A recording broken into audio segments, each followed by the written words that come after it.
ಎಲ್ಲರಿಗೂ ನಮಸ್ಕಾರ. ಕರ್ನಾಟಕ ಪರೀಕ್ಷಾ ಪ್ರಾಧಿಕಾರದ ವತಿಯಿಂದ ಸಾಮಾನ್ಯ ಪ್ರವೇಶ ಪರೀಕ್ಷೆ ಬರೆದ ವಿದ್ಯಾರ್ಥಿಗಳಿಗೂ ಹಾಗೂ ಪೋಷಕರಿಗೂ ಕೆಲವೊಂದು ವಿಷಯಗಳನ್ನು ತಿಳಿಸುವಂತಹ ಪ್ರಯತ್ನ ಮಾಡ್ತಿದ್ದೀನಿ. ತಮ್ಗೆಲ್ಲರಿಗೂ ಗೊತ್ತಿರುವಂತೆ ಕಳೆದ ತಿಂಗಳು ತಾವು CET ಪರೀಕ್ಷೆಯನ್ನ ಬರೆದಿದ್ದೀರಿ. CBSE ವಿದ್ಯಾರ್ಥಿಗಳು, ICSE, ICS ಮತ್ತೆ ಬೇರೆ ಬೇರೆ ರಾಜ್ಯದ ಬೋರ್ಡಿನ ಪರೀಕ್ಷೆಗಳನ್ನ ಬರೆದಂತ ವಿದ್ಯಾರ್ಥಿಗಳು ತಾವು CET ಬರೆದಿರ್ತೀರಾ. ತಮ್ಗೆಲ್ಲರಿಗೂ ಗೊತ್ತಿರುವಂತೆ CET ರ್ಯಾಂಕ್ ಅನ್ನ ಕೊಡುವಂಥದ್ದು PUCಯ 50% ಮಾರ್ಕ್ಸು ಮತ್ತೆ CETಯ 50% ಮಾರ್ಕ್ಸ್ ಅನ್ನ ತೆಗೆದುಕೊಂಡು ನಾವು ವಿವಿಧ ಕೋರ್ಸ್ಗಳಿಗೆ ರ್ಯಾಂಕ್ ಅನ್ನ ಕೊಡ್ತೀವಿ. ಅದರಲ್ಲಿ ವೆಟರ್ನರಿಗೆ ತಮಗೆ ಗೊತ್ತಿರುವಂತೆ ಒಂದು CET PCB ಸಬ್ಜೆಕ್ಟ್ ಅನ್ನ ಆಧರಿಸಿ ಮಾತ್ರ ರ್ಯಾಂಕ್ ಕೊಡುವಂಥದ್ದು. ಈ ಹಿಂದೆ CBSE ಮತ್ತೆ ICSE ಬೋರ್ಡಿನ ವಿದ್ಯಾರ್ಥಿಗಳಿಗೆ KEA ವತಿಯಿಂದ ನಿಮ್ಮ PUC ಮಾರ್ಕ್ಸ್ ಅನ್ನ ಎಂಟ್ರಿ ಮಾಡಲಿಕ್ಕೆ ನಾವು ಅವಕಾಶವನ್ನ ಮಾಡಿಕೊಡ್ತಿದ್ವಿ. ಈ ಬಾರಿ ನಾವು CBSE ಮತ್ತೆ ICSE ಬೋರ್ಡ್ ಇಂದ ನಾವು ತಮ್ಮ ಅಂಕಗಳನ್ನ PUC ಅಂಕಗಳನ್ನ ನಾವು ತೆಗೆದುಕೊಂಡು ನಾವೇನೆ ಅಪ್ಡೇಟ್ ಮಾಡ್ತಾ ಇದೀವಿ. ಹಾಗಾಗಿ ತಾವ್ಯಾರನ್ನು ನಿಮ್ಮ PUC ಅಂಕಗಳನ್ನ KEA ವೆಬ್ಸೈಟ್ ಅಲ್ಲಿ ಅಪ್ಡೇಟ್ ಮಾಡುವಂತಹ ಅಗತ್ಯವಿಲ್ಲ. ತುಂಬಾ ವಿದ್ಯಾರ್ಥಿಗಳು ಕೇಳ್ತಾ ಇರುವಂತದ್ದಕ್ಕೆ ತಮಗೆ ತಿಳಿಸ್ಬೇಕು ಅಂತೇಳಿ ನಾನು ವಿಡಿಯೋ ಮೂಲಕ ನಾನು ತಮಗೆ ತಿಳಿಸ್ಲಿಕ್ಕೆ ಇಚ್ಛೆ ಪಡ್ತೀನಿ.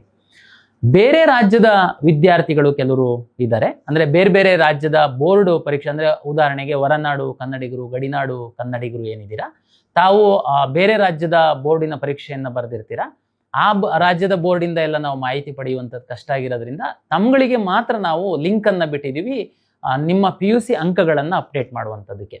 ಇನ್ನೊಮ್ಮೆ ರಿಪೀಟ್ ಮಾಡ್ತೀನಿ, ಕರ್ನಾಟಕ ರಾಜ್ಯದಲ್ಲಿರುವಂತಹ CBSE, ICSE ಮತ್ತೆ ಕರ್ನಾಟಕ PU ಬೋರ್ಡ್ ನಡೆಸುವಂತಹ ಈ 3 ಬೋರ್ಡ್ ಇಲ್ಲಿ ನಡೆದಿರುವಂತಹ ಪರೀಕ್ಷೆಗಳಲ್ಲಿ ತಾವು PUC ಪಾಸ್ ಆಗಿರುವಂತವರ ಅಂಕಗಳನ್ನ ನಾವು ಸಂಬಂಧಪಟ್ಟ ಬೋರ್ಡ್ಗಳಿಂದನೇ ತೆಗೆದುಕೊಳ್ತೀವಿ. ಯಾವ ವಿದ್ಯಾರ್ಥಿಗಳು ತಾವು ತಮ್ಮ PUC ಅಂಕಗಳನ್ನ KEA ವೆಬ್ಸೈಟ್ ಅಲ್ಲಿ ಬಂದು ಅಪ್ಲೋಡ್ ಮಾಡುವಂತಹ ಅಗತ್ಯವಿಲ್ಲ. ತಮ್ಗೆ ಇನ್ನೊಂದು ಗಮನಕ್ಕೆ ತರ್ತೀನಿ, ತಾವೀಗಾಗ್ಲೇನೆ CET ಅಪ್ಲಿಕೇಶನ್ ನಲ್ಲಿ ತಮ್ಮ ರಿಜಿಸ್ಟ್ರೇಷನ್ ನಂಬರ್ ಕೊಟ್ಟಿದ್ದೀರಾ, ಪರೀಕ್ಷೆಯನ್ನ ರಿಜಿಸ್ಟರ್ ನಂಬರ್ ಕೊಟ್ಟಿದ್ದೀರಾ. ಒಮ್ಮೆ ಚೆಕ್ ಮಾಡ್ಕೊಳ್ಳಿ, ಏನಾದ್ರು ತಪ್ಪಿತ್ತು ಅಂತಂದ್ರೆ ಸರಿಪಡಿಸಿ, ಎಡಿಟಿಂಗ್ ಆಪ್ಷನ್ ಇದೆ. ಯಾಕೆ ಅಂತಂದ್ರೆ ನಾವು ಬೋರ್ಡಿಂದ ನಿಮ್ಮ PUC ಅಂಕ ಬಂದಾಗ ನಾವು ಮ್ಯಾಚ್ ಮಾಡ್ತೀವಿ. ನೀವು ರಿಜಿಸ್ಟರ್ ನಂಬರ್ ಸರಿ ಬರ್ದಿತ್ತು ಅಂತಂದ್ರೆ ಸರಿಯಾಗಿ ಮ್ಯಾಚ್ ಆಗುತ್ತೆ. ಇದು ತಮ್ಮ PUC ಅಂಕಗಳನ್ನ ಎಂಟ್ರಿ ಮಾಡುವಂಥದ್ದಕ್ಕೆ ಸಂಬಂಧಪಟ್ಟಂತೆ ಸಾಕಷ್ಟು CBSE, ICSE ವಿದ್ಯಾರ್ಥಿಗಳು ದೂರವಾಣಿ ಮೂಲಕ ನಮಗೆ ಕೇಳ್ತಿದ್ದರಿಂದ ನಾನು ಇದನ್ನ ತಮಗೆ ತಿಳಿಸ್ಲಿಕ್ಕೆ ಇಚ್ಛೆ ಪಟ್ಟೆ. ದಾಖಲೆ ಪರಿಶೀಲನೆಗೆ ಸಂಬಂಧಪಟ್ಟಂತೆ ಈ ಹಿಂದಿನ ವಿಡಿಯೋದಲ್ಲಿ ನಾವು ಬಹಳ ಸ್ಪಷ್ಟವಾಗಿ ತಮಗೆ ಮಾಹಿತಿಯನ್ನ ಕೊಟ್ಟಿದ್ವಿ. ಮುಂದುವರೆದು ತಮಗೆ ಹೆಚ್ಚಿನ ಮಾಹಿತಿ ಕೊಡುವಂಥದ್ದು ಅಂತಂದ್ರೆ, ಯಾರು ಅರ್ಜಿ ಸಲ್ಲಿಸುವಂತಹ ಸಂದರ್ಭದಲ್ಲಿ A ಕ್ಲಾಸ್ ಅಂದ್ರೆ ಕರ್ನಾಟಕದ ವಿದ್ಯಾರ್ಥಿಗಳು, ಬಹುತೇಕ ಕರ್ನಾಟಕದ ವಿದ್ಯಾರ್ಥಿಗಳು A ಕ್ಲಾಸ್ ಅಲ್ಲಿ ತಾವು ಅರ್ಜಿಯನ್ನ ಸಲ್ಲಿಸಿರ್ತೀರಾ. ತಾವು ಕ್ಯಾಸ್ಟು, ಇನ್ಕಮ್ 371J ಏನು ನೀವು ಆನ್ಲೈನ್ ಅಲ್ಲಿ ಕಂದಾಯ ಇಲಾಖೆಯಿಂದ ಸರ್ಟಿಫಿಕೇಟ್ ಅನ್ನು ತೆಗೆದುಕೊಂಡಿರ್ತೀರಾ, ಅದನ್ನ ನಾವು ಬ್ಯಾಕ್ ಎಂಡ್ ಅಲ್ಲಿ ತಂತ್ರಾಂಶದ ಮೂಲಕನೇ ನಾವು ಈಗಾಗಲೇ ವೆರಿಫೈ ಮಾಡಿದೀವಿ. ಕನ್ನಡ ಮೀಡಿಯಮ್ಮು, ರೂರಲ್ಲು ಮತ್ತೆ ಲಿಂಗ್ವಿಸ್ಟಿಕ್ ಮತ್ತೆ ರಿಲಿಜಿಯಸ್ ಮೈನಾರಿಟಿಗೆ ಸಂಬಂಧಪಟ್ಟಂತೆ ತಾವು ಸ್ಟಡಿ ಸರ್ಟಿಫಿಕೇಟ್ ಅನ್ನ ತಗೊಂಡಿರ್ತೀರಾ, ತಾವು ಅದನ್ನ ಕ್ಲೈಮ್ ಮಾಡಿರ್ತೀರಾ. ತಮ್ಗೆಲ್ಲರಿಗೂ ನಾವು ಹೇಳಿದ್ವಿ ತಮ್ಮ ಕಾಲೇಜಲ್ಲೇನೆ ತಾವು ದಾಖಲೆಯನ್ನ ಪರಿಶೀಲನೆ ಮಾಡಿಕೊಳ್ಳಿ ಅಂತೇಳಿ. ಅದನ್ನ ಈಗಾಗ್ಲೇನೆ ಬಹುತೇಕ ಮಾಡಿಕೊಂಡಿದ್ದೀರಾ. ಯಾರಾದ್ರೂ ಮಾಡ್ಕೊಂಡಿಲ್ಲ, ಈಗ ಎಡಿಟ್ ಆಪ್ಷನ್ ಇದೆ, ನಾವು ಮೊದಲು ರೂರಲ್ ಹಾಕಿರ್ಲಿಲ್ಲ, ಈಗ ನಾನು ರೂರಲ್ ಹಾಕಿದ್ದೀನಿ ಅಂತಂದ್ರೆ ಅಡ್ಡಿ ಇಲ್ಲ. ತಾವು ರೂರಲ್ ಹಾಕಿರ್ತೀರಾ, ತಾವು ತಮ್ಮ ಕಾಲೇಜಿಗೆ ಹೋಗಿ ವೆರಿಫಿಕೇಶನ್ ಮಾಡಿಸ್ಕೊಳ್ಬಹುದು. ಒಂದ್ಸರಿ ಪ್ರಿನ್ಸಿಪಾಲ್ ತಮ್ಮ ಒಂದು ದಾಖಲೆಗಳನ್ನ ಪರಿಶೀಲನೆ ಮಾಡಿ ಅವ್ರ ಲಾಗಿನ್ ನಲ್ಲಿ ಹೋಗಿ ವೆರಿಫೈಡ್ ಅಂತ ಕೊಡ್ತು ಅಂತಂದ್ರೆ ನಂತರ ತಾವು ತಮ್ಮ ಅಪ್ಲಿಕೇಶನ್ ನೋಡಿದ್ರೆ ಕ್ಲೈಮ್ಡ್ ವೆರಿಫೈಡ್ ಅಂತ ಬಂದಿರುತ್ತೆ. ಉದಾಹರಣೆಗೆ ನಾವು ತಮ್ಮ ಅಪ್ಲಿಕೇಶನ್ ನಲ್ಲಿ rural claimed verified, Kannada medium claimed verified ಅಂದ್ರೆ ವೆರಿಫೈ ಆಗಿದೆ, ಅದು ಸರಿ ಇದೆ ಅಂತ ನಿಮ್ಮ ರಿಸರ್ವೇಶನ್ ಕನ್ಸಿಡರ್ ಆಗುತ್ತೆ. A ಕ್ಲಾಸ್ ಅನ್ನ ಹೊರತುಪಡಿಸಿ ಇರುವಂತಹ B, C, D, Z ತನಕ ಬೇರೆ ಬೇರೆ ಕೆಟಗರಿ ಇರುವಂತಹ ವಿದ್ಯಾರ್ಥಿಗಳಿದ್ದೀರಾ. ತಮ್ಗೆ 5ನೇ ತಾರೀಕಿಂದ 15ನೇ ತಾರೀಕಿನವರೆಗೆ, ಇವತ್ತಿನವರೆಗೆ ತಾವು ಸ್ಲಾಟ್ ಅನ್ನು ಬುಕ್ ಮಾಡಿ ತಾವು KEAಗೆ ಬಂದು ದಾಖಲೆಗಳನ್ನ ಪರಿಶೀಲನೆ ಮಾಡ್ಕೊಳ್ಳುವಂಥದ್ದಕ್ಕೆ ತಮಗೆ ತಿಳಿಸಿದ್ವಿ. ಸಾಕಷ್ಟು ವಿದ್ಯಾರ್ಥಿಗಳಿಗಾಗಲೇ ಮಾಡಿಸ್ಕೊಂಡಿದ್ದೀರಾ. ಮುಂದುವರೆದು ಅದನ್ನ 20ನೇ ತಾರೀಕಿನ ತನಕ ನಾವು ದಿನಾಂಕವನ್ನು ವಿಸ್ತರಿಸಿದೀವಿ. ಯಾರಾದ್ರೂ ದಾಖಲೆ ಪರಿಶೀಲನೆ ಮಾಡ್ಕೊಂಡಿಲ್ಲ ಅಂತಂದ್ರೆ ತಾವು 20ನೇ ತಾರೀಕಿನ ತನಕ KEA ವೆಬ್ಸೈಟ್ ಅಲ್ಲಿ ಹೋಗ್ಬಿಟ್ಟು ಅಪಾಯಿಂಟ್ಮೆಂಟ್ ತಗೊಂಡು ತಾವು ದಾಖಲೆಯನ್ನ ಪರಿಶೀಲನೆ ಮಾಡಿಕೊಳ್ಳಬಹುದು. ಇನ್ನು A ಕ್ಲಾಸ್ ಅಲ್ಲಿರುವಂತಹ ವಿದ್ಯಾರ್ಥಿಗಳು ಮತ್ತೆ ಕೆಲವು ಬೇರೆಯವರು, ಕೆಲವು ಎಕ್ಸ್ ಸರ್ವಿಸ್ ಮೆನ್ ಮಕ್ಕಳು ಮತ್ತೆ ಸ್ಕೌಟ್ಸ್ ಅಂಡ್ ಗೈಡ್ಸು, ಈ ಥರ ಬೇರೆ ಬೇರೆ ತಾವು ವಿಶೇಷ ರಿಸರ್ವೇಷನ್ ಅನ್ನ, ವಿಶೇಷ ಸಾಧನೆಗಳಿಗೋಸ್ಕರ ತಾವು ಸರ್ಟಿಫಿಕೇಟ್ ಏನಿತ್ತು NCC ಡಿಫೆನ್ಸು, ಎಕ್ಸ್ ಡಿಫೆನ್ಸು ಈ ಥರದ್ದೆಲ್ಲ ತಾವು ಕ್ಲೈಮ್ ಮಾಡಿದ್ರಿ. ತಮ್ಗಳಿಗೆ ದಾಖಲೆಯನ್ನ ಸಲ್ಲಿಸುವಂಥದ್ದಕ್ಕೆ ನಾವು ಹೇಳಿದ್ವಿ. ಈಗಾಗಲೇ ದಾಖಲೆಗಳನ್ನ ಸಲ್ಲಿಸಿದಿರ ಪ್ರಾಧಿಕಾರಕ್ಕೆ. ತಾವು ಕೊಟ್ಟಿರುವಂತಹ ದಾಖಲೆಗಳನ್ನ ಆಯಾಯ ಇಲಾಖೆಗೆ, ಉದಾಹರಣೆಗೆ ಡಿಫೆನ್ಸ್ ಕ್ಲೈಮ್ ಮಾಡಿತ್ತು ಅಂತಂದ್ರೆ ಆ ಡಿಫೆನ್ಸ್ ಅವರಿಗೆ ನಾವು ಕಳಿಸಿ ಪರಿಶೀಲನೆ ಮಾಡಿ ನಿಮ್ಮ ರಿಸರ್ವೇಶನ್ ನೀವು ಎಲಿಜಿಬಲ್ ಇದ್ದೀರಾ ಇಲ್ವಾ ಅನ್ನುವಂಥದ್ದು ನಾವು ಸದ್ಯದಲ್ಲೇನೆ ವೆಬ್ಸೈಟ್ ಅಲ್ಲಿ ಪಬ್ಲಿಷ್ ಮಾಡ್ತೀವಿ. ಸ್ಪೋರ್ಟ್ಸ್ ಕ್ಲೈಮ್ ಮಾಡಿರುವಂತಹ ವಿದ್ಯಾರ್ಥಿಗಳಿಗೆ ಒಂದು ವಿಶೇಷವಾದ ಮಾಹಿತಿ. ತಮಗೆ ಇಲ್ಲಿವರೆಗೆ ನಾವು ಸ್ಲಾಟ್ ಕೊಟ್ಟಿರಲಿಲ್ಲ. ನಾಳೆಯಿಂದ 20ನೇ ತಾರೀಕಿನ ತನಕ ಸ್ಪೋರ್ಟ್ಸ್ ಕ್ಲೈಮ್ ಮಾಡಿರುವಂತಹ ವಿದ್ಯಾರ್ಥಿಗಳ ದಾಖಲೆ ಪರಿಶೀಲನೆಯನ್ನ ಪ್ರಾಧಿಕಾರದ ವತಿಯಿಂದ ನಡೆಸಲಾಗ್ತಾ ಇದೆ.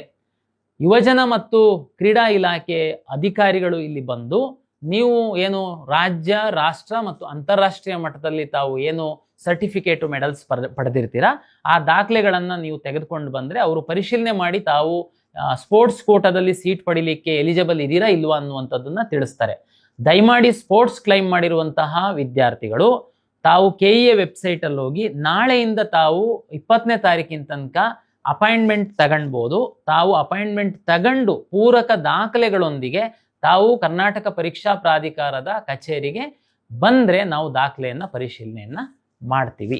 ಇದು ಸ್ಪೋರ್ಟ್ಸಿಗೆ ಸಂಬಂಧಪಟ್ಟಂತೆ. ಬಹುತೇಕ ದಾಖಲೆ ಪರಿಶೀಲನೆಗೆ ಸಂಬಂಧಪಟ್ಟಂತೆ 20ನೇ ತಾರೀಕೊಳಗೆ ನಮ್ಮದು ಎಲ್ಲದನ್ನು ಮುಗಿಯುತ್ತೆ. ಕೆಲವರು ದೂರವಾಣಿ ಮೂಲಕ A ಕ್ಲಾಸ್ ಕ್ಲೈಮ್ ಮಾಡಿರೋರು ದಾಖಲೆ ನಾನು ಈಗಾಗಲೇ ಕ್ಲಾರಿಫೈ ಮಾಡಿದ್ದೀನಿ. ತಾವು A ಕ್ಲಾಸಲ್ಲಿರುವಂತಹ ವಿದ್ಯಾರ್ಥಿಗಳು ನೀವು ಇಲ್ಲೆಲ್ಲೂ ಬರುವಂತ ಅಗತ್ಯ ಇಲ್ಲ. ತಮ್ಮ ಕಾಲೇಜ್ ಪ್ರಿನ್ಸಿಪಾಲೇನೆ ವೆರಿಫೈ ಮಾಡ್ತಾರೆ. ದಾಖಲೆ ಪರಿಶೀಲನೆ ಮಾಡುವಂಥದ್ರ ಬಗ್ಗೆ ತಮಗೆಲ್ಲ ಸ್ಪಷ್ಟತೆ ಬಂದಿದೆ ಅಂತೇಳಿ ನಾನು ಭಾವಿಸ್ತೀನಿ.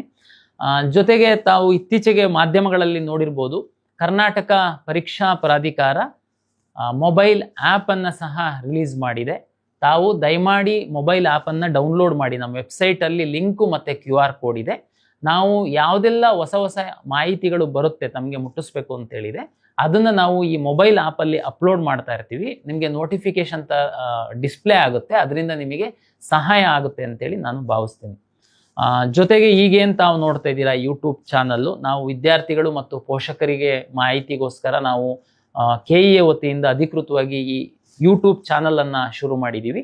ನಾವು ನಿರಂತರವಾಗಿ ಹೊಸ ಹೊಸ ಮಾಹಿತಿ ತಮಗೆ ಅನುಕೂಲ ಆಗುವಂಥದ್ದೇನಿದೆ ಅದನ್ನು ಕೊಡುವಂಥ ಕೆಲಸವನ್ನು ನಾವು ಮಾಡ್ತೀವಿ.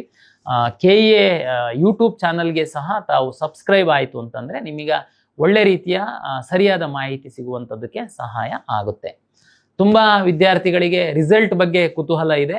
ನಿಮಗೆಲ್ಲ ಗೊತ್ತಿರುವಂತೆ ನಾವು PUCಯ 50% ಅಂಕಗಳನ್ನು ಮತ್ತು CETಯ 50% ಅಂಕಗಳನ್ನು ಪರಿಗಣಿಸಿ ರ್ಯಾಂಕನ್ನು ನಾವು ನೀಡುವುದರಿಂದ ಕರ್ನಾಟಕ ರಾಜ್ಯ ಸರ್ಕಾರ ಏನು ಕಳೆದ ವರ್ಷದಿಂದ PUC ವಿದ್ಯಾರ್ಥಿಗಳಿಗೆ 3 ಪರೀಕ್ಷೆಗಳನ್ನು ಮಾಡ್ತಾ ಇದೆ.